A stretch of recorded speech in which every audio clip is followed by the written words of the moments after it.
Are cube. तो आज जो अपना टॉपिक है स्टूडेंट्स वो है electric field intensity. Electric field intensity on the equatorial line of an electric dipole तो एक इलेक्ट्रिक डाइपोल है स्टूडेंट्स, और उस इलेक्ट्रिक डाइपोल के हम इक्वेटोरियल को कई बार हम परपेंडिकुलर बाइसेक्टर भी बोल देते हैं। इसका मतलब है परपेंडिकुलर बाइसेक्टर। तो हम एक ऐसे पॉइंट पर इलेक्ट्रिक फील्ड इंटेंसिटी कैलकुलेट करेंगे स्टूडेंट्स जो परपेंडिकुलर बाइसेक्टर होगा। जैसे मैं आपको बताता हूँ, अपने पास में हमने क्या किया, देखिए मैंने यहाँ पर कोई चार्ज, एक इलेक्ट्रिक डाइपोल लिया, ठीक है ना। ये कोई पॉइंट ले लेता हूँ, यहाँ पर दो चार्ज पार्टिकल्स हैं, ये बी पॉइंट है, यहाँ पर पॉजिटिव चार्ज ले लेता हूँ। ये आपका कोई ए पॉइंट है, यहाँ पर हम नेगेटिव चार्ज ले लेते हैं। इक्वल चार्ज है बिल्कुल और अपोजिट नेचर के हैं, तो ये एक इलेक्ट्रिक डाइपोल होगा स्टूडेंट्स। और ये कैसा इलेक्ट्रिक डाइपोल है स्टूडेंट्स जिसका डाइपोल मोमेंट हम P vector is equal to क्या कंसीडर कर लेते हैं, देखिए consider an electric dipole of electric dipole moment is equal to Q into two A. तो ये एक इलेक्ट्रिक डाइपोल है स्टूडेंट्स जिसके पास चार्ज है वो Q है और डाइपोल लेंथ कितनी है 2a। ये जो है स्टूडेंट्स इसको हम डाइपोल लेंथ बोलेंगे, इसको हम डाइपोल लेंथ बोला जाता है। ये एक फिक्स्ड डिस्टेंस, एक फिक्स्ड सेपरेशन होता है इन चार्ज पार्टिकल्स के बीच का, ठीक है। तो साथ ही साथ में नोट करते जाइए। तो उसके बाद में हमें ये जो नेगेटिव चार्ज पार्टिकल है और पॉजिटिव चार्ज पार्टिकल्स है इलेक्ट्रिक डाइपोल, इसका ये हम सेंटर कंसीडर कर लेते हैं। दिस इज द ओ क्या है, सेंटर ऑफ इलेक्ट्रिक डाइपोल। अगर ये सेंटर है, ये पूरी डाइपोल लेंथ 2a है स्टूडेंट्स। ये जो पूरी लेंथ आपको दिखाई दे रही है, ये पूरी डाइपोल लेंथ कितनी है 2a है, तो ये भी a होगा और ये भी a हो जाएगा, ये दोनों a, क्योंकि पूरी लेंथ कितनी है 2a, ये 2a है, ये सेंटर है, तो ये a और ये भी a होगा। अब परपेंडिकुलर बाइसेक्टर मतलब इक्वेटोरियल लाइन कौन सी होगी स्टूडेंट्स, तो एक ऐसी लाइन ड्रॉ करेंगे जो इस डाइपोल के परपेंडिकुलर हो और साथ साथ में इसको बाइसेक्ट करे, उसको परपेंडिकुलर बाइसेक्टर या इक्वेटोरियल लाइन बोला जाता है। साथ के साथ स्टूडेंट से नोट कीजिए। तो देखिए हमारे पास में मैं एक परपेंडिकुलर यानी कि इक्वेटोरियल लाइन ड्रॉ यहाँ पर करता हूँ, ठीक है। चलो कर लेते हैं। चलो हमने इक्वेटोरियल लाइन, तो ये आपके एक इक्वेटोरियल लाइन होगी स्टूडेंट्स। ये जो लाइन ड्रॉ कर रहे हैं हम, ये इक्वेटोरियल लाइन बोला जाता है, इसको परपेंडिकुलर बाइसेक्टर और इक्वेटोरियल लाइन बोल सकते हैं। तो आपको इसको कहीं पर, यहाँ पर कहीं पर भी आप इलेक्ट्रिक फील्ड इंटेंसिटी कैलकुलेट कर सकते हो इसके अंदर। जैसे मेरे को इलेक्ट्रिक फील्ड इंटेंसिटी कैलकुलेट करनी इस लाइन के ऊपर, कहीं पर भी मान लेता हूँ मैं, यहाँ पर मेरे को इलेक्ट्रिक फील्ड इंटेंसिटी कैलकुलेट करनी है एट पॉइंट P। तो इसको हम साफ कर देते हैं बाकी को। तो ये परपेंडिकुलर होता है और इसको इक्वेटोरियल लाइन बोलते हैं स्टूडेंट्स, या परपेंडिकुलर बाइसेक्टर इसको बोला जा सकता है यहाँ पर। और ये P पॉइंट जो है आपका डाइपोल के सेंटर से मान लो r डिस्टेंस पर है, तो यहाँ पर इलेक्ट्रिक फील्ड इंटेंसिटी कैलकुलेट करनी इस इलेक्ट्रिक डाइपोल की वजह से। डाइपोल्स मीन्स दो चार्ज पार्टिकल आपके पास में, एक -q चार्ज और एक है +q चार्ज। तो यहाँ पर इलेक्ट्रिक फील्ड इंटेंसिटी जो होगी वो दोनों चार्ज की वजह से होगी, कुछ माइनस चार्ज की वजह से भी होगी और कुछ पॉजिटिव चार्ज की वजह से भी। कुछ चीज़ कंसिडर कर लेते हैं, जैसे मैंने E1 मान ली। E1 क्या मान रहे हैं स्टूडेंट्स हमारे पास में, E1 मान रहे हैं इलेक्ट्रिक फील्ड इंटेंसिटी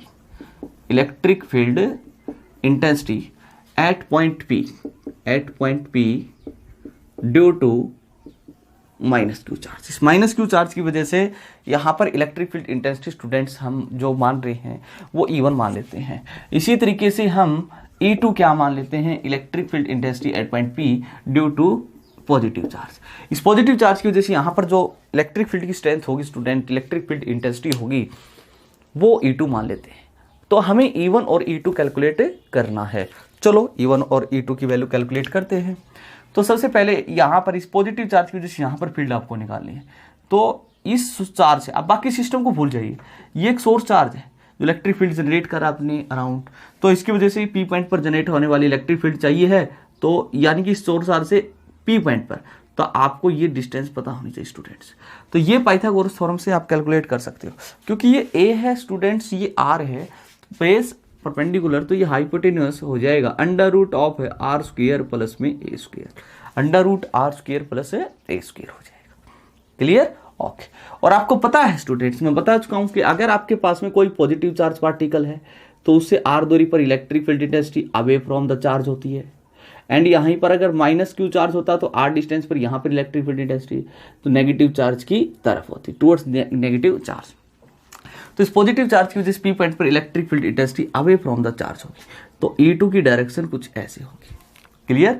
और E2 का हम मैग्नीट्यूड लिख सकते हैं स्टूडेंट्स, तो यहां पर हम E2 की मैग्नीट्यूड लिख लेते हैं, दैट इज के क्यू चार्ज की वजह से जनरेट होने वाली अपॉन में डिस्टेंस का स्क्वायर, और इसका स्क्वायर करोगे तो स्क्वायर से स्क्वायर रूट कैंसिल हो जाएगा स्टूडेंट्स, तो आर स्क्वायर प्लस में ए स्क्वायर, तो ये वैल्यू हमें मिल जाती है। तो ये E2 की वैल्यू। सिमिलरली हम किसकी वैल्यू कैलकुलेट कर सकते हैं स्टूडेंट्स, तो E1 की वैल्यू हम कैलकुलेट कर लेंगे, यानी कि इस नेगेटिव चार्ज की वजह से पी पॉइंट पर जनरेट होने वाली इलेक्ट्रिक फील्ड इंटेंसिटी, तो फिर से ये डिस्टेंस पता होनी चाहिए, और ये डिस्टेंस बिल्कुल सेम होगी under root are square plus A square. तो स्टूडेंट्स इस नेगेटिव चार्ज की वजह से पी पॉइंट पर इलेक्ट्रिक फील्ड इंटेंसिटी जो होगी वो होगी टुवर्ड्स द नेगेटिव चार्ज, यानी कि नेगेटिव चार्ज की तरफ होगी, इधर हो जाएगी towards this negative charge. Clear है ना? तो E1 की वैल्यू इधर होगी, हमें पता था away from the positive charge होती है and towards the negative charge होती है। तो बट E1 का जो मैग्नीट्यूड लिखेंगे स्टूडेंट्स, तो E1 की मैग्नीट्यूड के magnitude of charge by distance का स्क्वायर, ये डिस्टेंस भी फिर से under root are square plus A square होगी, और उसका स्क्वायर रूट करोगे तो आपको आर स्क्वायर प्लस ए स्क्वायर वैल्यू मिलेगी। तो हमें जो E1 का इलेक्ट्रिक फील्ड इंटेंसिटी E1 का जो मैग्नीट्यूड है या E2 का जो मैग्नीट्यूड है स्टूडेंट्स, वो बिल्कुल इक्वल मिल रहा है, बिल्कुल सेम, बिल्कुल सेम। हाँ, हमें ने ये चीज़ सीखा हुआ है कि अगर ये इलेक्ट्रिक फील्ड जो है, मतलब स्ट्रेंथ जो है, अगर ये स्टूडेंट्स अगर सेम डायरेक्शन में है तो ऐड हो जाएगी, और अपोजिट डायरेक्शन में है तो सब्ट्रैक्ट हो जाएगी। अपोजिट का मतलब मान लेते हैं इलेक्ट्रिक फील्ड इंटेंसिटी इधर 10 है, इधर 5 है, तो रिजल्टेंट इधर बचेगा ना 10 - 5। अगर सेम डायरेक्शन में तो ऐड कर देंगे। अगर आप ये दोनों ही डायरेक्शन में नहीं है, मतलब दोनों ही ना अपोजिट में ना सेम डायरेक्शन में, कुछ एंगल पर इंक्लाइंड है एक दूसरे के साथ में, तो उस टाइम पे हमारे पास दो मेथड होते हैं। या तो दो वेक्टर्स का रिजल्टेंट फॉर्मूला लगाइए under root of a square plus b square plus 2ab cos theta, या फिर आप कैलकुलेट कीजिए नेट फील्ड नेट रिजल्टेंट दो वेक्टर्स के कंपोनेंट्स करके। तो हम कंपोनेंट्स करना यहाँ पर समझेंगे। देखिए, तो यहाँ पर हम इस पी पॉइंट पर दो एक्सिस कंसीडर कर लेते हैं स्टूडेंट्स। एक तो मैंने एक हॉरिजॉन्टल एक्सिस कंसीडर कर ली और दूसरी कर ली इसके परपेंडिकुलर। दो एक्सिस कंसीडर करते हैं, एक तो कोई भी एक्सिस और दूसरी इसके परपेंडिकुलर। और ये एक्सिस सर हॉरिजॉन्टल ड्रॉ करनी जरूरी थी, ऐसे भी कर सकते हो आप, बट आप कुछ इस तरीके से कंसीडर करो ताकि आपके लिए एंगल डिफाइन करने आसान हो। जैसे आपको पता है, अगर ये एंगल मैं थीटा कंसीडर कर लेता हूं तो ये भी एंगल थीटा कंसीडर कर लिया है। कर लिया क्या होगा, बिल्कुल सेम ट्रायंगल्स हैं। आपको कुछ स्टूडेंट्स ये थीटा एंगल क्यों कंसीडर किया सर, क्योंकि हम ये थीटा एंगल कैलकुलेट कर सकते हैं इस ट्रायंगल के अंदर से, क्योंकि आपको तीनों की तीनों साइडें पता है। अब उसके बाद ये थीटा एंगल है स्टूडेंट्स, तो ये भी एंगल थीटा होगा। जरा सोचिए कैसे, ये दोनों अल्टरनेट एंगल्स हैं, हॉरिजॉन्टल लाइंस हैं। अगर ये थीटा एंगल है स्टूडेंट्स हमारे पास में, ये मिल चुका है। अब ये थीटा है तो सिमिलरली ये भी थीटा एंगल होगा, अल्टरनेट एंगल। ये थीटा एंगल है तो देखिए ये स्ट्रेट लाइन, ये स्ट्रेट लाइन, तो ये एंगल भी थीटा होगा। This is vertically opposite angles. तो मेरे को जो E2 वेक्टर है और जो E1 वेक्टर है उसके साथ वाले एंगल पता लग चुके हैं, तो हम उसके कंपोनेंट इजीली कर सकते हैं। तो हम E1 का कंपोनेंट करेंगे स्टूडेंट। तो सबसे पहले E1 का देखिए थीटा के साथ वाला कंपोनेंट आपको बताया गया कि E1 के साथ थीटा के साथ वाला जो कंपोनेंट आता है वो आता है कॉस वाला, E1 कॉस थीटा। और इसके परपेंडिकुलर तो ऊपर भी है और नीचे भी है, हम नीचे लेंगे। हम नीचे इसके कंपोनेंट क्यों ले रहे हैं, ठीक है ना, दूसरा क्योंकि इन दोनों का जो रिजल्टेंट है वो बीच में रहना चाहिए स्टूडेंट। तो E1 साइन थीटा इधर आ जाएगा, E1 साइन थीटा इधर आ जाएगा। ये आर था, क्लियर है ना, ये आर था। तो हमने इस तरीके से E1 के तो कंपोनेंट कर दिए हैं स्टूडेंट्स। अब हम कंपोनेंट करेंगे E2 के।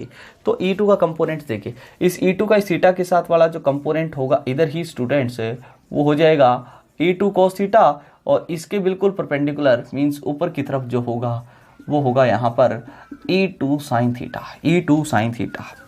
बट यहाँ पर देखिए आपके पास में मैं बता चुका आपके पास में अगर E1 is equal to E2 है, मैग्नीट्यूड E1 का और E2 का देखिए बिल्कुल इक्वल दे रखा आपको, दे क्या रखा है हमने कैलकुलेट किया है, जो मैग्नीट्यूड आया स्टूडेंट्स वो बिल्कुल सेम आया है, इक्वल आया है। तो अगर हम एक स्केलर वैल्यू से मल्टीप्लाई कर दे दोनों साइड से तो कोई फर्क नहीं पड़ने वाला, तो मैं बोलूँगा सिमिलरली ये बोल सकता हूँ कि E1 साइन थीटा जो है एंड E2 साइन थीटा वो भी आपस में क्या होगा, इक्वल होगा। तो जो E1 साइन थीटा स्टूडेंट्स और E2 साइन थीटा है, जो इलेक्ट्रिक फील्ड इंटेंसिटी के जो कंपोनेंट्स है वो बिल्कुल इक्वल हैं but are in opposite direction, so cancel out each other, ठीक है ना, एंड दे आर, दिखाई दे रहा students, and they are in opposite direction, in opposite direction, ठीक है ना, अपोजिट डायरेक्शन में, सो they are cancel out each other, they are cancel out each other, तो ये एक दूसरे के इफेक्ट को क्या कर देंगे, कैंसिल आउट। तो ये कंपोनेंट और ये कंपोनेंट आपस में क्या हो गया है, कैंसिल हो गया है स्टूडेंट्स। तो ये कंपोनेंट अगर कैंसिल हो गया हमारे पास में, तो देखिए स्टूडेंट्स अगर आपके पास में E1 और E2 तो कैंसिल हो चुका है, यहाँ पर हमने कैलकुलेट किया, ऊपर आया था E2 साइन थीटा, इधर आया था E1 साइन थीटा, और इधर हमारे पास में आ चुका है students E1 cos theta plus E2 cos theta, so they are cancel out each other. तो नेट जो फील्ड बची हमारे पास में वो इसी डायरेक्शन में बचेगी। तो नेट फील्ड जो बचेगी स्टूडेंट्स हमारे पास में इक्वेटोरियल लाइन पर, देखिए वो कितनी हो जाएगी। तो नेट इलेक्ट्रिक फील्ड, जो नेट इलेक्ट्रिक फील्ड होगी स्टूडेंट्स वो हो जाएगी E1 cos theta plus E2 cos theta. But यहाँ पर मैं बोल चुका हूँ कि E1 का मैग्नीट्यूड और E2 का मैग्नीट्यूड कैसा है, सेम आया है, तो मैं E2 की जगह E1 और E1 की जगह E2 रख सकता हूँ। अगर मैं E2 की जगह E1 रखूँगा तो नेट फील्ड जो आ जाएगी वो आ जाएगी E1 cos theta plus E1 cos theta, मतलब 2E1 cos theta students. Clear है ना, तो ये नेट फील्ड की वैल्यू आ चुकी है, ठीक है ना। वीडियोस को पॉज कीजिए और नोट कीजिए स्टूडेंट्स, आगे देखिए। ओके, हो गया नोट, देखिए आप आगे। तो हमने यहां पर इलेक्ट्रिक फील्ड इंटेंसिटी को कैलकुलेट किया है, तो वैल्यू देखना चाहते हैं स्टूडेंट्स कितनी आई, देखिए अब मैं कहता हूं आपसे। ओके, तो नेट फील्ड की वैल्यू आ चुकी है स्टूडेंट्स 2 इंटू E1, और E1 की वैल्यू हमने कैलकुलेट की थी, वैल्यू आई थी students KQ/R² plus A² into cos theta. तो कॉस थीटा की वैल्यू इस ट्रायंगल से निकाल सकते हैं। कॉस थीटा होता है स्टूडेंट्स हमारे पास में that is base by hypotenuse, theta सामने वाला परपेंडिकुलर है तो ये बेस और ये हाइपोटेन्यूज 90 डिग्री सामने वाला, तो A बाई दिस वैल्यू, यानी कि A by this value A by √R² plus A²। तो नेट फील्ड की वैल्यू स्टूडेंट्स आ चुकी है हमारे पास में KQ into 2A bye R² plus A² की पावर 1 है और पावर 1/2 है। अगर बेस सेम होती है तो पावर ऐड हो जाती हैं, तो R² प्लस A² की पावर हो जाएगी 3/2। Q इंटू 2A ये होता है dipole moment of the system, तो ये हो जाएगा KP/R² प्लस A² की पावर 3/2। तो ये नेट इलेक्ट्रिक फील्ड इंटेंसिटी आ चुकी है हमारे पास में। ये net electric field intensity I students, कहाँ पे आई, ऑन द इक्वेटोरियल लाइन। तो इक्वेटोरियल लाइन पर नेट इलेक्ट्रिक फील्ड इंटेंसिटी आ गई। ओके, नेक्स्ट अगर यहाँ पर हम क्या करते हैं, एक स्पेशल केस बनाते हैं स्टूडेंट्स, और वो स्पेशल केस क्या है जरा देखिए। स्पेशल केस ये है हमारे पास में, स्पेशल केस अगर इफ आर की वैल्यू है वो ए से ज्यादा है, ठीक है ना, कुछ ज्यादा ही ज्यादा है। अगर ये आर की वैल्यू है वो ए के कंपैरिजन में ज्यादा है, 2a डाइपोल लेंथ होती है, और dipole length is very small, तभी तो उसको आइडियल डाइपोल बोला जाता है। आइडियल डाइपोल की क्या कंडीशन होती है, 2a जो fix distance, dipole length is very small, magnitude of charge is high. तो डाइपोल लेंथ कम होती है, बहुत कम होती है, but 2a is very less, so a is also very less. तो अगर आर ए के कंपैरिजन में ज़्यादा है स्टूडेंट्स, तो आप ये समझ सकते हो तो आर का जो स्क्वायर होगा वो मच मतलब ए स्क्वायर के कंपैरिजन में बहुत ही ज़्यादा होगा। और उस टाइम पे हम क्या कर सकते हैं, then a square can be neglect, और उस टाइम पे हम उस ए स्क्वायर को स्टूडेंट से नेग्लेक्ट कर सकते हैं। और यहाँ पर जब ए स्क्वायर को हम नेग्लेक्ट करेंगे, और यहाँ पर जब हम ए स्क्वायर को नेग्लेक्ट करेंगे स्टूडेंट्स, तो जो नेट फील्ड की वैल्यू बचेगी हमारे पास में, जो नेट फील्ड की वैल्यू बचेगी वो आ जाएगी, देखिए के पी बाई, यहाँ पर ए स्क्वायर को मैं 0 पुट कर देता हूँ, तो आर स्क्वायर की पावर 3/2, 2 से 2 कैंसिल हो गया, तो नेट फील्ड की वैल्यू आ जाएगी स्टूडेंट्स के p by are cube, k p by are cube, k p by are cube. तो ये हमने net electric field intensity on the perpendicular bisector और इक्वेटोरियल लाइन कैलकुलेट की है स्टूडेंट्स। क्लियर है? आई होप कि कॉन्सेप्ट आपको समझ में आया होगा। कॉन्सेप्ट तो वही लग रहा है हमारे पास में पॉइंट चार्ज की वजह से, बाकी तो वेक्टर चैप्टर पढ़ रहे हैं हम। क्लियर? ठीक, नेट फील्ड आप। बट अब डायरेक्शन की बात करते हैं। यहाँ पर जो डाइपोल है उसकी डायरेक्शन होती है ए से b, from negative charge to positive charge, क्योंकि हम बता चुके हैं कि electric dipole moment is a vector quantity which have direction from negative charge to positive direction. So the direction of net electric field intensity on the perpendicular bisector is opposite to the dipole moment. कैसे? क्योंकि dipole moment की direction इधर है students, और यहाँ पर field इधर होगी नेट फील्ड, क्योंकि तो कैंसिल हो गए कंपोनेंट, नेट फील्ड तो इधर ही बची, तो नेट फील्ड जो होगी यहाँ पर वो होगी students opposite to the direction of dipole moment, k p by are cube, k p by are cube. तो इस तरीके से हमने net electric field intensity students calculate कर ली. अब इसी तरीके से मैं आपसे इसी के अंदर मैं आपसे यही पूछता हूं कि eight the centre of electric dipole के सेंटर पर, मतलब r इक्वल टू 0, यहां पर सेंटर पर मतलब r की वैल्यू इस पॉइंट को यहां पर r इक्वल टू 0 हो जाएगा, और उस टाइम पे इलेक्ट्रिक फील्ड इंटेंसिटी वैल्यू कितनी हो जाएगी, तो यहां पर r की वैल्यू हम 0 पुट करेंगे स्टूडेंट्स, तो वैल्यू आ जाएगी हमारे पास में के पी बाई आर को 0 पुट कर दिया हमने, तो ए स्क्वायर यानी कि ए क्यूब आ जाएगा, ए क्यूब आ जाएगा. ये नेट इलेक्ट्रिक फील्ड इंटेंसिटी आ जाएगी के p by A cube, A P by cube. और आपको पता है स्टूडेंट्स के इंटू पी, और पी की वैल्यू होती है हमारे पास में Q into 2a by A cube, तो एक ए से ए कैंसिल हो जाएगा, तो जो वैल्यू हमारे पास बचेगी स्टूडेंट्स वो बचेगी हमारे पास में 2k बाई ए स्क्वायर, क्योंकि हमें पता है ये ए है, इसकी वजह से इधर ही होगी के क्यू बाई ए स्क्वायर, इसकी वजह से भी यहाँ पर इधर ही होगी के क्यू बाई स्क्वायर, तो ऐड करोगे तो यही वैल्यू मिलने वाली है आपको स्टूडेंट्स. क्लियर है? आई होप कि ये आपको बिल्कुल अच्छी तरीके से समझ में आया होगा. तो स्टूडेंट्स वीडियो को पॉज कीजिए और इसको नोट कर लीजिए. अब इसके ऊपर हम कुछ क्वेश्चन देखेंगे. देखिए उससे पहले हम आपको कुछ और बातें बताते हैं. वो क्या है देखिए स्टूडेंट्स, ये तो था हमारे पास में electric field intensity on the equatorial और perpendicular bisector of an electric dipole, चलो देखिए हम आपको ये पढ़ा चुके स्टूडेंट्स कि अगर आपका इलेक्ट्रिक डाइपोल है नेगेटिव चार्ज पॉजिटिव चार्ज, हाँ आपको एक्सियल लाइन पर जो इलेक्ट्रिक फील्ड इंटेंसिटी निकाली थी स्टूडेंट वो आई थी 2kp बाई आर क्यू, और इसकी डायरेक्शन थी along the direction of dipole moment. अभी आपने परपेंडिकुलर बाइसेक्टर या इक्वेटोरियल लाइन पर जो फील्ड निकाली है वो आई students kp by R Q, और इसकी डायरेक्शन जो आई है हमारे पास में वो आई है अपोजिट टू डाइपोल मोमेंट, तो यानी कि एक्सियल लाइन पे जो फील्ड आई है हमारे पास में वो आई है 2 इंटू के पी बाई आर क्यूब, और ये कहां पर होती है एट द परपेंडिकुलर बाइसेक्टर. यानी कि इलेक्ट्रिक डाइपोल के एक्सियल लाइन पर इलेक्ट्रिक फील्ड इंटेंसिटी सेंटर से आर डिस्टेंस पर, उसी सेंटर से आर डिस्टेंस पर इक्वेटोरियल पर जो इलेक्ट्रिक फील्ड इंटेंसिटी निकालोगे उसका जो रेशो होगा स्टूडेंट्स इधर ले आइए वो होगा 2. वो क्या होगा 2:1.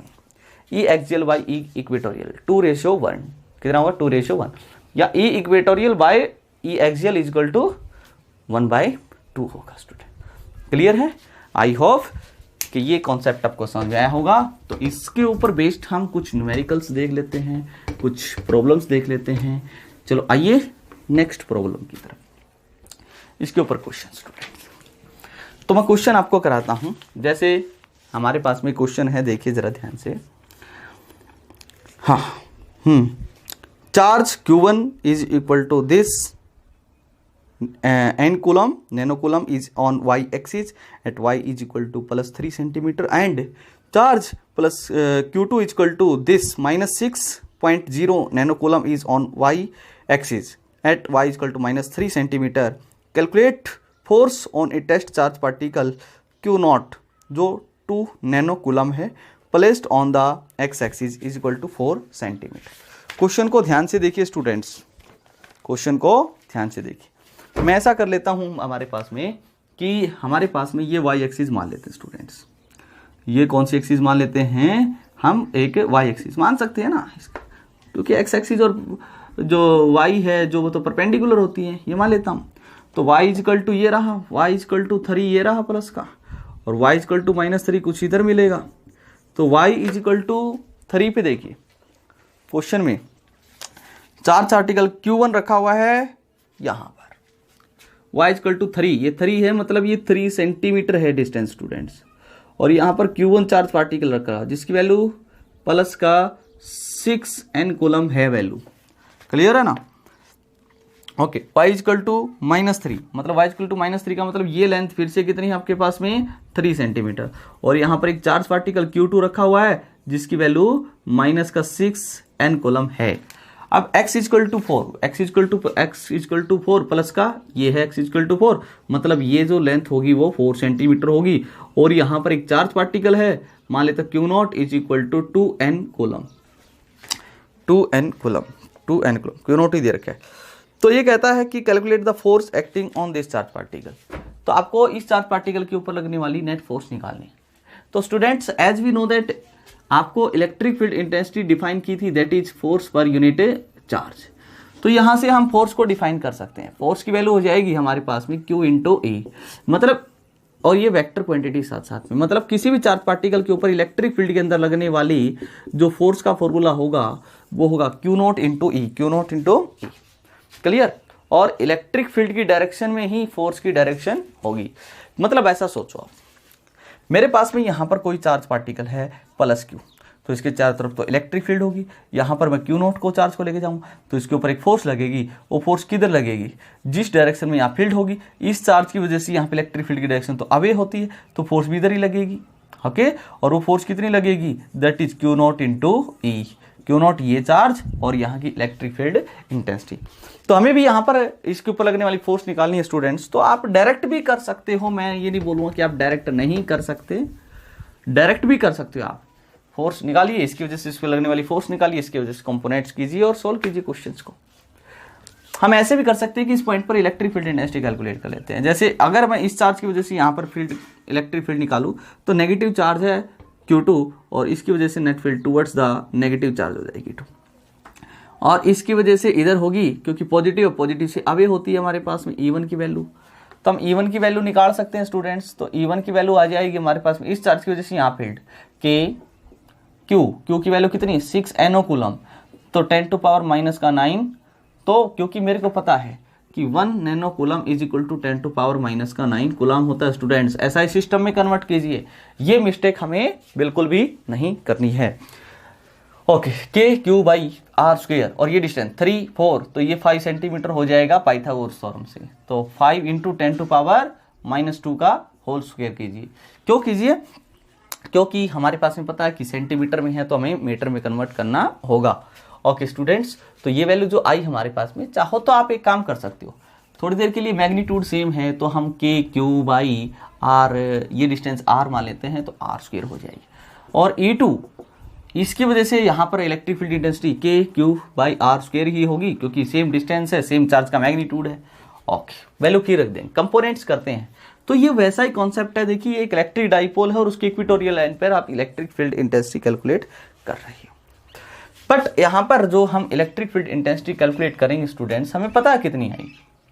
नेट फील्ड आएगी हमारे पास में, वो आएगी फिर से 2E1 cos theta, 2E1 cos theta. 16 साल हमने किया था तो इक्वेटोरियल लाइन पर इलेक्ट्रिक फील्ड इंटेंसिटी वैल्यू आई थी KP/r² प्लस a² की पावर 3/2 यहाँ पर फील्ड आई थी।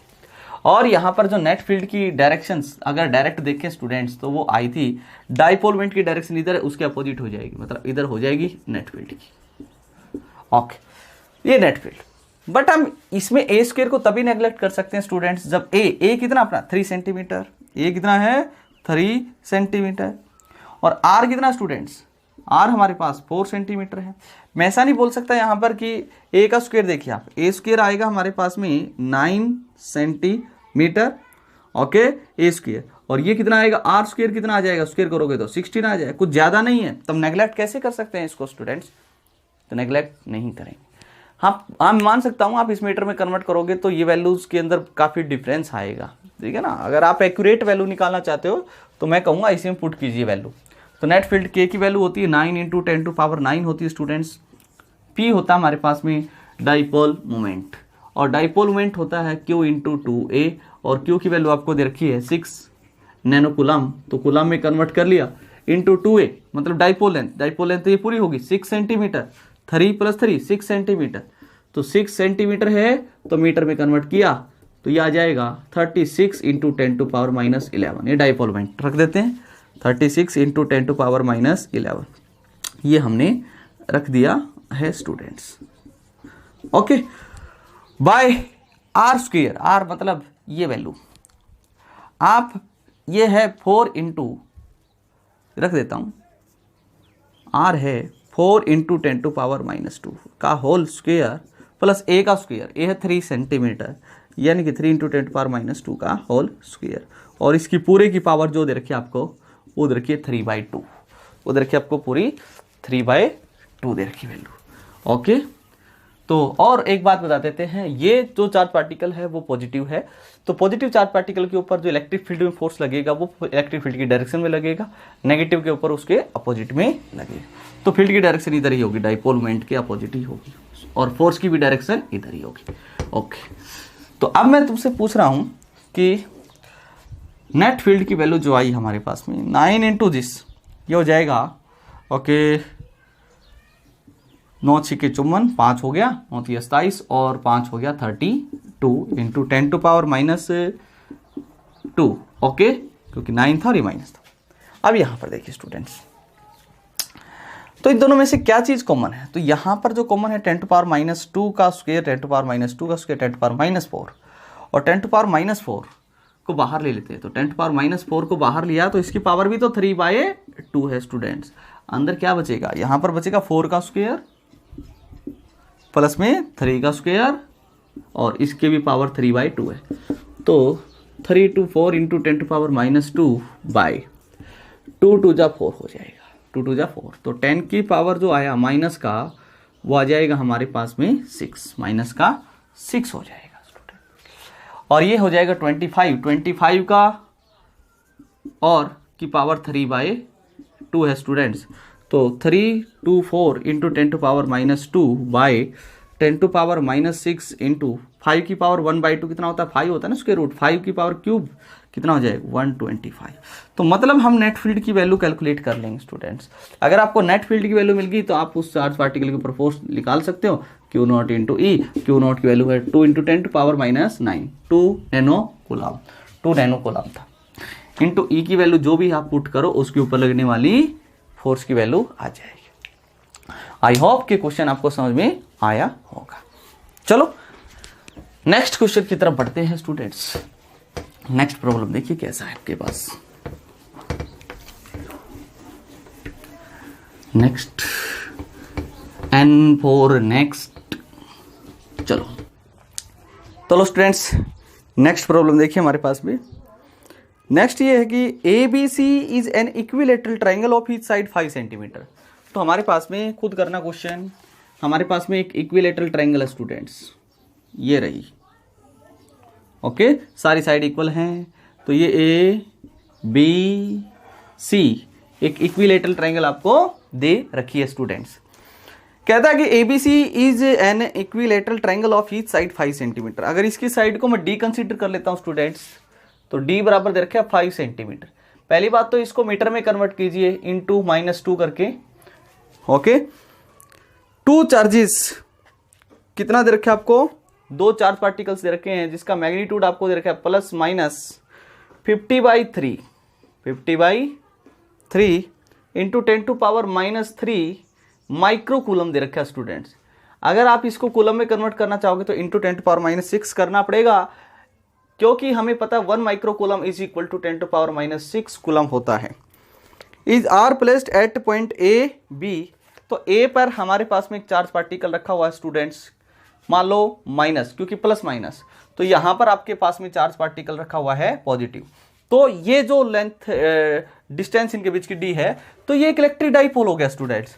और आपको पता है इक्विलेटरल ट्रायंगल है, तो तीसरा वर्टेक्स है वो इस डाइपोल के परपेंडिकुलर बाइसेक्टर पर होगा।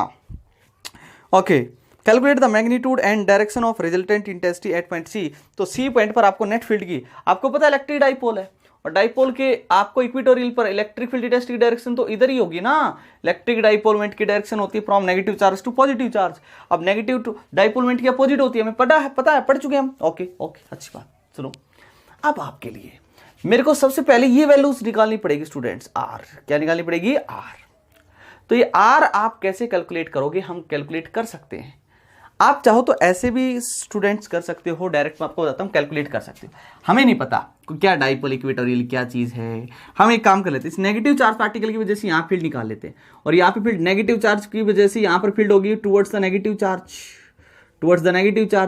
और इसकी वजह से मान लेता हूँ E1, और इस पॉजिटिव चार्ज की वजह से यहाँ field away from the positive charge E2 की वैल्यू इधर हो जाएगी। तो ये एंगल मैं थीटा कंसीडर कर लेता हूँ स्टूडेंट्स, तो ये भी एंगल थीटा ही होगा। तो यहाँ पर 2 एक्सिस कंसीडर की, एक तो हॉरिजॉन्टल और एक उसके परपेंडिकुलर, तो ये एंगल थीटा, तो ये भी angle theta, alternate angle students ये थीटा, तो ये भी थीटा, अल्टरनेट एंगल ये थीटा, तो ये भी थीटा होगा, वर्टिकली अपोजिट एंगल। कंपोनेंट्स करते हैं, इस E1 का स्टूडेंट्स कंपोनेंट होगा थीटा के साथ वाला, इधर होगा, वो होगा E1 cos थीटा, और इसके बिल्कुल परपेंडिकुलर हो जाएगा कंपोनेंट दूसरा स्टूडेंट्स E1 sin थीटा। इस तरीके से E2 का थीटा साथ वाला कंपोनेंट इधर बोलो E2 cos थीटा, ऊपर की तरफ बोलो स्टूडेंट्स E2 sin थीटा। बिल्कुल वैसा का वैसा जैसे हमने कॉन्सेप्ट पढ़ा स्टूडेंट्स। हमें पता कि इस चार्ज की वजह से यहां पर फील्ड, ये डिस्टेंस कितनी है? डी है। इलेक्ट्रिक फील्ड इंटेंसिटी E1 की वैल्यू होगी KQ/D², और E2 की वैल्यू भी कितनी होगी इस चार्ज की वजह से? वो भी होगी KQ/ same distance D। Magnitude same है, सो E1 sin थीटा और E2 sin theta cancel out, तो नेट फील्ड इधर ही बचेगी, और नेट फील्ड की वैल्यू बच जाएगी हमारे पास में students E1 cos theta plus E2 cos theta. But E1 और E2 तो सेम है, तो मैं लिख सकता हूं डायरेक्ट 2E1 cos थीटा, तो 2 into E1 KQ/D² into cos theta. cos theta value triangle से निकाल सकते हो, तो बेस बाय हाइपोटेन्यूज, ये पूरा D है, तो ये कितना होगा स्टूडेंट्स? D/2। हाइपोटेन्यूज कितना है? ये T, तो दिस वैल्यू, तो ये जो यहां से cos थीटा की वैल्यू, और वैसे थीटा जानते भी हैं स्टूडेंट्स 60 डिग्री, इक्विलेटरल ट्रायंगल है ना, तो cos 60 की वैल्यू कितनी होती है? रख देंगे यहां पर, तो 2KQ/D² इंटू cos 60 वैल्यू होती है स्टूडेंट्स 1/2, 2 से 2 कैंसिल, 2 से 2 कैंसिल हो जाएगा। तो इस तरीके से अगर यहां पर नेट फील्ड की वैल्यू देखना चाहे स्टूडेंट्स, तो वो आ चुकी है KQ/D², KQ/D², तो KQ/D² आई। K की वैल्यू 9 इंटू 10⁻9, Q की वैल्यू आपको दे रखी है, कितनी है बोलो? 50/3 इंटू 10⁻³ इंटू 10⁻6। 10⁻6 क्यों किया हमने इसलिए किया क्योंकि माइक्रो को कूलम में कन्वर्ट किया है, बाय D²। D कितना है? ये D 5 इंटू 10⁻² का होल स्क्वायर। सोल्व करो जरा स्टूडेंट्स, ये 3 पे कैंसिल हो गया, ठीक है ना। तो वैल्यू जो हमारे पास में बची यहां पर देखिए, 3 इंटू दिस 150 इंटू 10⁻⁻9 और 9 कैंसिल हो गया, तो ठीक है। अपॉन में कितना बचा? ये 25 इंटू 10⁻⁻4, तो ये कैंसिल कर दो 6 पे, तो 6 इंटू 10⁻⁴ को ऊपर ले जाओ, तो ये वैल्यू आएगी Newton per coulomb, newton per coulomb. तो ये हमारा आंसर था स्टूडेंट्स। और ये आपको पता है ए बी के parallel but in the opposite direction to the dipole moment net field की डायरेक्शन होगी। अच्छा स्टूडेंट्स, नेक्स्ट क्वेश्चन की तरफ बढ़ते हैं। नेक्स्ट क्वेश्चन देखिए जरा आपको पास क्या है, क्या है नेक्स्ट प्रॉब्लम क्या है। हो गया ना ये, ठीक है। वीडियोस को पॉज करो बच्चों और अच्छे अच्छे नोट्स बनाइए, ठीक है। और कोई भी प्रॉब्लम है तो आप कमेंट बॉक्स में डालिए, हम आपकी प्रॉब्लम को सोल्व करेंगे, ठीक है ना। चलो नेक्स्ट, तो नेक्स्ट प्रॉब्लम है कि unlike charges is of 1000 microcoulomb. आपको क्या दे रखा है, अनलाइक चार्जेस, दो अनलाइक चार्ज दे रखे हैं जिसका मैग्नीट्यूड आपको दे रखा है स्टूडेंट्स 1000 माइक्रोकूलम्स, यानी कि 10⁻³ माइक्रोकूलम। 10⁻⁻6 से कन्वर्ट कर दिया, कूलम में कन्वर्ट कर दिया, तो 10⁻³ कूलम चार्ज आपको दे रखे हैं। अनलाइक है मतलब एक पॉजिटिव चार्ज है तो दूसरा नेगेटिव है। Are separated in air by 2 metre, और उनको सेपरेट कर दिया जाता है कि डिस्टेंस से, और वो है 2 मीटर। कितना है, 2 मीटर। डी लिख देते हैं, चलो डी बराबर 2 metre. Calculate the electric field intensity at the centre of line joining them and at a point at the equal distance 4 metre electric field intensity at the centre of line joining. पहले तो क्या है, पहला question ये है कि आपके पास में एक चार्ज पार्टिकल है यहाँ पर माइनस का 10⁻³ कूलम, Q1 मान लेते हैं। दूसरा Q2 चार्ज पार्टिकल प्लस का 10⁻³ कूलम, इनके बीच की डिस्टेंस d। सेंटर पर फील्ड निकालनी है, सेंटर पर फील्ड वैसे मैंने आपको बताया भी था direct 2kq/a², what is 2a dipole length होती थी, बट यहाँ पर हम आसानी से कैलकुलेट करते हैं। स्टूडेंट्स ये टोटल d है डिस्टेंस, ये टोटल डिस्टेंस में 2d मान लेता हूँ या 2a मान लेता हूँ, तो ये 2a है तो ये कितनी हो जाएगी a, और यहाँ से यहाँ तक भी a। यहाँ पर फील्ड इसकी वजह से E1 मान लेते हैं, तो नेगेटिव चार्ज की वजह से field towards the negative charge होगी E1, और E1 की वैल्यू जो हो जाएगी वो हो जाएगी kq/ डिस्टेंस का स्क्वायर a²। अब E2 किसकी वजह से फील्ड मान लेते हैं, इस चार्ज पार्टिकल की वजह से यहाँ फील्ड पॉजिटिव है, पॉजिटिव की वजह से इलेक्ट्रिक फील्ड इंटेंसिटी अवे होगी, E2 की डायरेक्शन भी इधर ही होगी, तो E2 की वैल्यू भी कितनी होगी kq/d², यानी कि a²। अब दोनों सेम डायरेक्शन में हैं तो नेट फील्ड जो है वो डायरेक्ट ऐड हो जाएगी E1 + A2, यानी कि 2kq/a²। तो k 2 इंटू k की वैल्यू कितनी है 9 इंटू 10⁻⁹। q की वैल्यू कितनी है, q की वैल्यू है 10⁻⁻³ बाय a का स्क्वायर, a²। अब 2a ये है तो a कितना हो जाएगा 1 मीटर हो जाएगा, तो 1 का स्क्वायर हो जाएगा स्टूडेंट्स, ध्यान में रखिए आप। तो ये वैल्यू जो आई that is 18 into 10⁻⁶ newton per coulomb, newton per coulomb. तो ये आपका आंसर हो जाएगा स्टूडेंट्स, क्लियर है। नेक्स्ट, हाँ नेक्स्ट कहता है and at a point at the equal distance of 4 metre from each charges. मतलब देखिए क्या है, इसी का पार्ट इसी में है स्टूडेंट्स क्वेश्चन 4 मीटर। अब मैं आपसे बोलता हूं, देखिए ध्यान से, मेरे पास में दो चार्ज पार्टिकल्स Q1 Q2, इनके बीच की डिस्टेंस 2 मीटर, 4 मीटर। अब 4 मीटर यहां से 4 मीटर हो सकता है, आप इधर चले जाओ तो यहां से भी वो 4 मीटर ही होना चाहिए दूर, तो दोनों से इक्वल डिस्टेंस पर। ऐसा नहीं इधर से 4 मीटर यहां पे चले गए तो ये 4 मीटर थोड़ी होगा, तो दोनों से इक्वल डिस्टेंस पर वो जो पॉइंट मिलेगा इसका मतलब वो इक्वेटोरियल लाइन पर मिलेगा स्टूडेंट्स। ये 4 मीटर है तो ये भी 4 मीटर होना चाहिए, यानी कि एक ऐसे पॉइंट पर आपको फील्ड निकालनी है जो दोनों चार्जों से सेम डिस्टेंस पर है, तो परपेंडिकुलर बाइसेक्टर पे ही मिल सकती है स्टूडेंट्स, क्लियर। ओके चलो तो फील्ड देख लेते हैं कितनी होगी। तो देखिए परपेंडिकुलर बाइसेक्टर आ चुका है ना आपका, तो आप चाहो तो यहां पर इसकी वजह से यहां पे ये नेगेटिव चार्ज, ये पॉजिटिव चार्ज, नेगेटिव चार्ज की वजह से यहां फील्ड टुवर्ड्स द चार्ज, इसकी वजह से अवे हो जाएगा।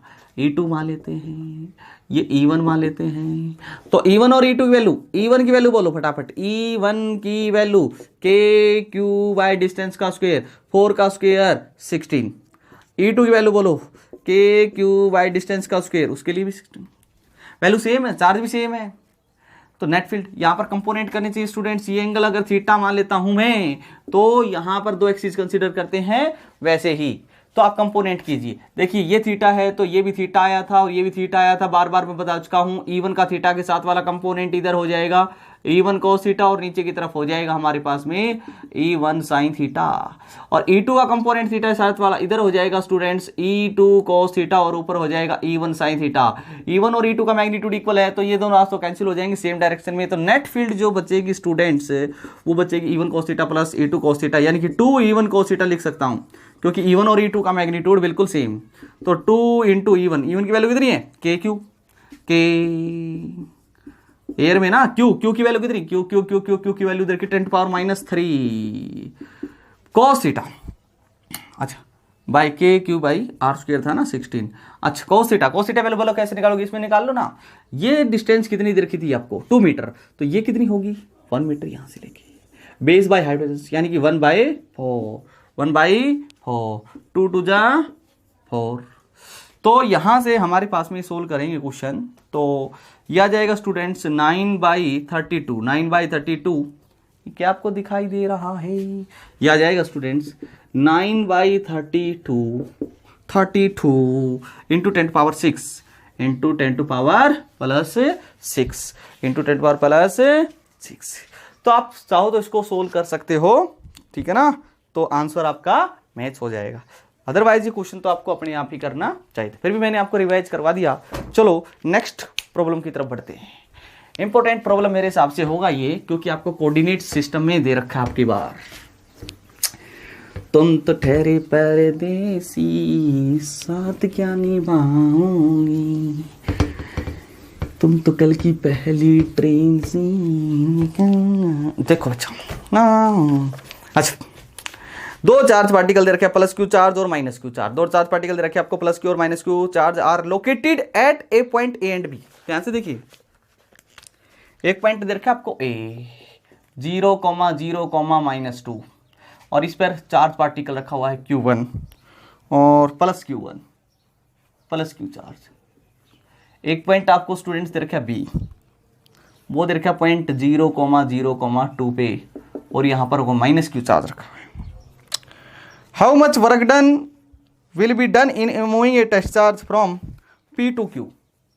P 4,0,0 से Q पॉइंट आपको दे रखा है -5,0,0। यानी कि इसमें देखो Z कोऑर्डिनेट दे रखा है और इसमें दे रखा है X कोऑर्डिनेट। Y कोऑर्डिनेट है ही नहीं, तो हम 2 ही एक्सिस कंसीडर करते हैं स्टूडेंट्स। इसको मैं अगर Z एक्सिस मान रहा हूं तो इसको हम X एक्सिस मान लेते हैं, दोनों परपेंडिकुलर होती है आपस में। तो देखिए आप ये पॉइंट कहां पर होगा, X value 0 Y value 0 Z axis पे होती है और Z वैल्यू -2, ये पॉइंट रहा -2। तो ये पॉइंट है आपके पास में A 0,0,-2। यहां पर B पॉइंट होगा, इसका मतलब 0,0,2, और ये पॉइंट होगा यहां पर X एक्सिस पर कोई P पॉइंट है 4,0,0। Q पॉइंट दे रखा है -5। X वैल्यू उधर पॉजिटिव ले रहे हैं, Z इधर पॉजिटिव, तो इधर X क्या लेना पड़ेगा आपको, नेगेटिव लेना पड़ेगा। ये रहा Q पॉइंट -5 to 0 0। ये स्टूडेंट्स मैं आपको एक सिंपल बात बताता हूं, यहां पर कोई प्लस क्यू चार्ज है, यहां पर माइनस क्यू चार्ज है, तो आपको P से लेके Q तक दोबारा क्वेश्चन देख लेते हैं स्टूडेंट्स। 2 चार्ज पार्टिकल हैं प्लस क्यू और minus q are located at a point this and this respectively. How much work done will be done in moving a test charge from P to Q। तो आपको एक P से लेके Q तक एक charge particle को लेके जाना है स्टूडेंट्स, तो आपको कितना वर्क डन करना पड़ेगा, तो वो आपको कैलकुलेट करना है। तो वो कैलकुलेट कैसे करेंगे, चलो देख लेते हैं। तो रियलिटी में वो वर्क डन आपको करना पड़ेगा, वो मैं आपको बता देता हूँ, डायरेक्ट 0 ही होगा। क्या होगा, 0 होगा। अगर आपको पोटेंशियल का कंसेप्ट आता तो ये आपके लिए बिल्कुल चुटकी भर का सवाल था, चुटकी भर का सवाल था P से Q तक, क्योंकि आपको मैं बताऊंगा उस टाइम पे करेंगे हम इसको, ठीक है ना। जब आपका पोटेंशियल कॉन्सेप्ट आ जाए, क्योंकि इस चार्ज की वजह से यहाँ पोटेंशियल निकालेंगे, इसकी वजह से भी यहाँ पोटेंशियल निकालेंगे। अगर आपको यहाँ का पोटेंशियल पता है पी पॉइंट का निकाल लेंगे और क्यू पॉइंट का भी पोटेंशियल हम कैलकुलेट कर लेंगे।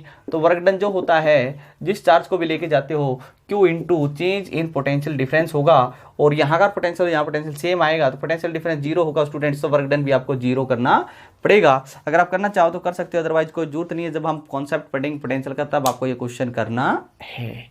क्लियर? ओके। तो एक कॉन्सेप्ट और बचता है स्टूडेंट्स हमारे पास में यहाँ पर, ठीक है ना। इलेक्ट्रिक फील्ड इंटेंसिटी हम एक्सियल लाइन पर सीख चुके हैं, परपेंडिकुलर बाइसेक्टर पे सीख चुके हैं। अब हमारे पास में आएगी at any point, at any point electric field intensity at any point. देखिए हेडिंग डालो, electric field intensity at any point, at any point due to an electric dipole, due to an electric dipole. Okay, एक electric dipole है, उसकी वजह से हम किसी भी एक पार्टिकुलर पॉइंट पर इलेक्ट्रिक फील्ड इंटेंसिटी निकालना चाहते हैं। देखिए स्टूडेंट्स, मैंने क्या किया, ये एक इलेक्ट्रिक डाइपोल ले लिया, ए बी एक इलेक्ट्रिक डाइपोल ले लिया, और इसका सेंटर कितना है, ये ओ, और इसका डाइपोल जो मोमेंट है स्टूडेंट्स वो है Q इंटू टू ए, क्यू इंटू टू ए। मान लो आपको यहाँ पर यहाँ कहीं पर भी आपको फील्ड निकालनी, मान लो यहाँ पर आपको फील्ड निकालनी है, ना तो ये एक्सियल लाइन पे है और ना ही इक्वेटोरियल पर है, और यहाँ आपको फील्ड कैलकुलेट करनी है। और ये पॉइंट जो है आपका इस डाइपोल के सेंटर से स्टूडेंट्स, इस डाइपोल के सेंटर से मान लो r डिस्टेंस पर है, और ये यहां से लेके यहां तक कितनी होगी a, यहां से लेके यहां तक कितनी होगी a, क्योंकि डाइपोल एंड 2a है ना। अच्छा, ये कैंसर चार्ज मान लेता हूं, माइनस क्यू चार्ज, यहां पर plus Q charge. Electric dipole a b है, जिसके डाइपोल मोमेंट की direction from point negative charge to positive charge, यानी कि ए टू बी होगी। ठीक, ऐसे लिख सकता हूं, इसकी डायरेक्शन ऐसी होगी। ये डाइपोल मोमेंट, इस डाइपोल मोमेंट की वजह से किसी पार्टिकुलर पॉइंट पर पी पर आपको इलेक्ट्रिक फील्ड इंटेंसिटी कैलकुलेट करनी है स्टूडेंट्स। तो कैलकुलेट कर देंगे सर, इसमें कोई खास बात नहीं। कैसे, देखो तो ये एंगल मैं थीटा मान लेता हूं, तो मेरे हिसाब से तो ये जो पॉइंट पी आपका है, इसको हम ऐसे लिख सकता हूं आर कोमा थीटा, मतलब डिस्टेंस आर है, थीटा एंगल। यहां पर फील्ड आपको कैलकुलेट करनी है स्टूडेंट। चलो करते हैं भाई।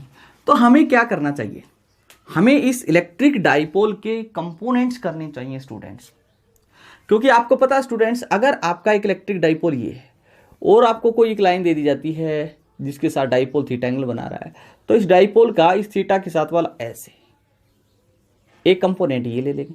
इसका डाइपोल मोमेंट P था, तो स्टूडेंट्स इसका डाइपोल मोमेंट हो जाएगा P cos थीटा, और एक इसके बिल्कुल परपेंडिकुलर, एक इसके बिल्कुल परपेंडिकुलर, इस P cos थीटा बिल्कुल परपेंडिकुलर, जिसका dipole moment P sin theta होगा, और दोनों का रिजल्टेंट बीच में होना चाहिए। तो अब यहां पर दो कंपोनेंट्स रिजोल्व करते हैं स्टूडेंट्स। तो देखिए हम resolve the components of electric dipole a b. दो डाइपोल, दो हम यहां पर इसके क्या करेंगे, कंपोनेंट्स करेंगे, दो कंपोनेंट्स करेंगे। देखिए एक तो थीटा ऐसा थोड़ा कंपोनेंट, इस ए बी का इस थीटा ऐसा थोड़ा, ये ए बी है तो ए बी के साथ a b cos theta, a b cos theta, a b cos theta. तो आपके पास में स्टूडेंट्स, तो ए कंपोनेंट्स तो मैंने ये कर दिया, ठीक। ये यहां लेता हूं ए डैश और बी डैश। तो पहला तो कंपोनेंट हमने किया वो है ए डैश बी डैश, जिसका डाइपोल मोमेंट P डैश बराबर मान लेता हूं, वो हो जाएगा that is P cos theta, P cos theta.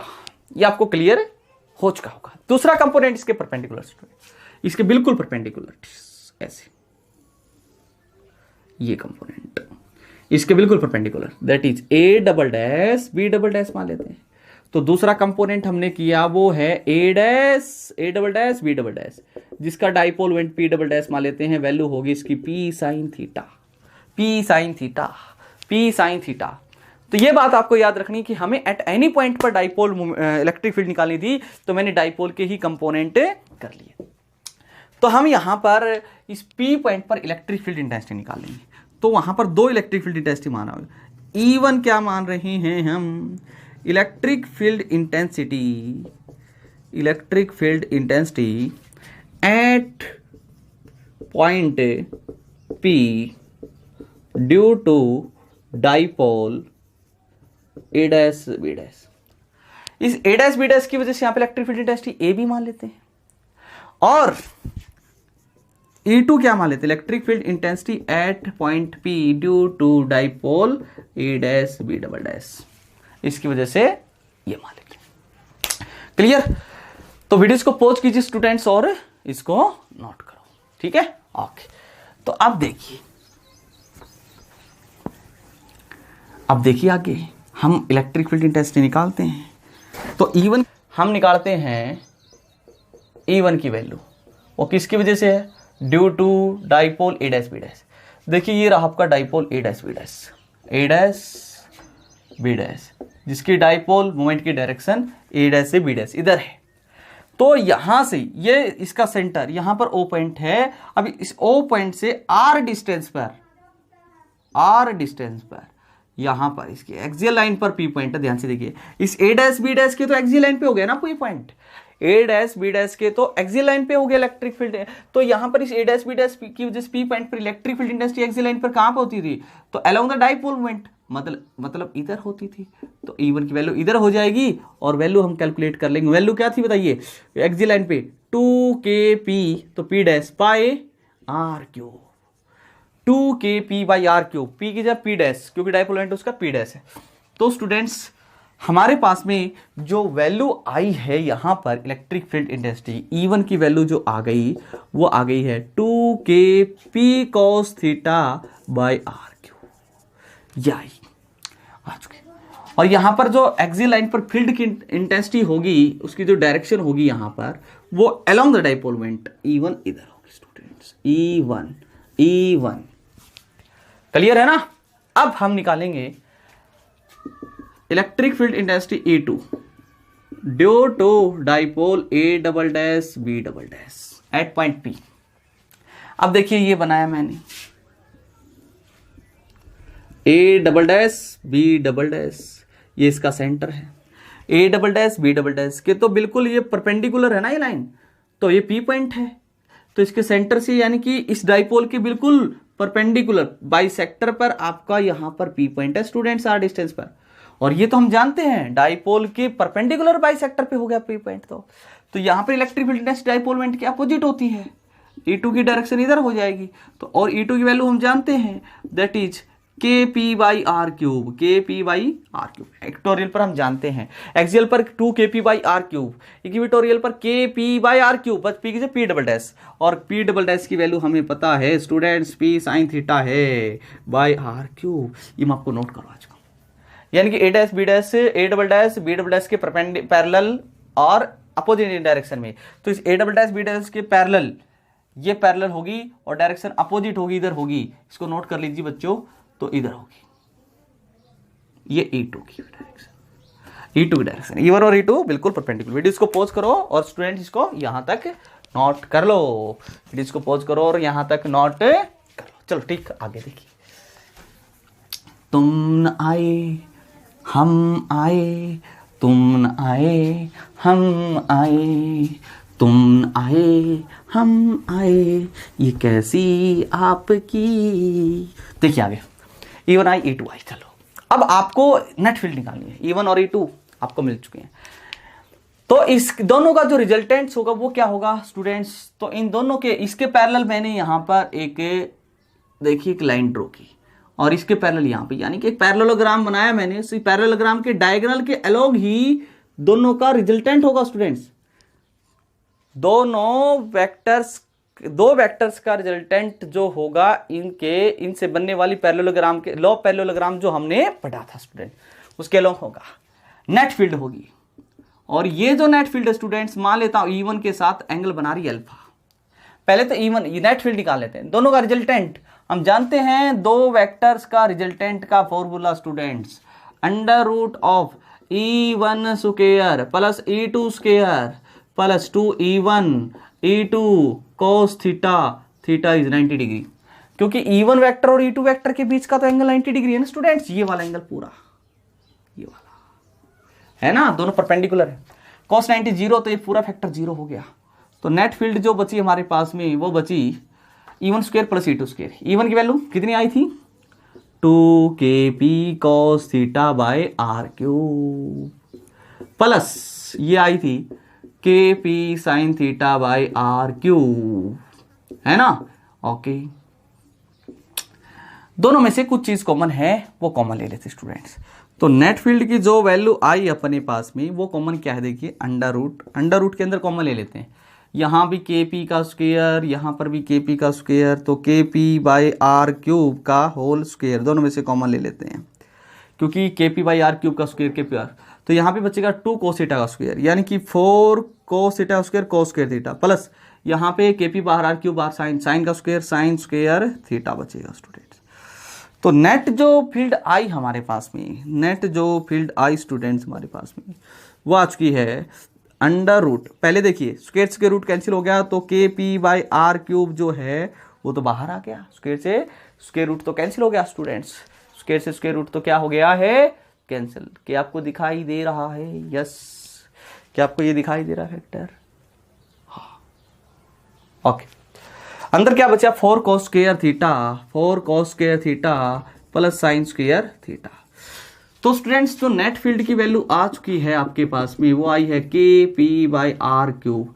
4 cos square theta है ना, उसको लिख लेता हूं मैं 3 cos square theta plus cos square theta और प्लस कितना है साइन स्क्वायर थीटा, प्लस कितना साइन स्क्वायर थीटा है। 4 cos square theta plus sine square theta क्या लिख सकते हो 3 cos square theta plus cos square theta plus sine square theta. अब cos square theta plus sine square theta तो 1 होगा। तो नेट फील्ड की वैल्यू जो आई हमारे पास में वो आ गई है kp by are cube under root of 3 cos square theta plus 1। This is the net electric field intensity at any point, at any point.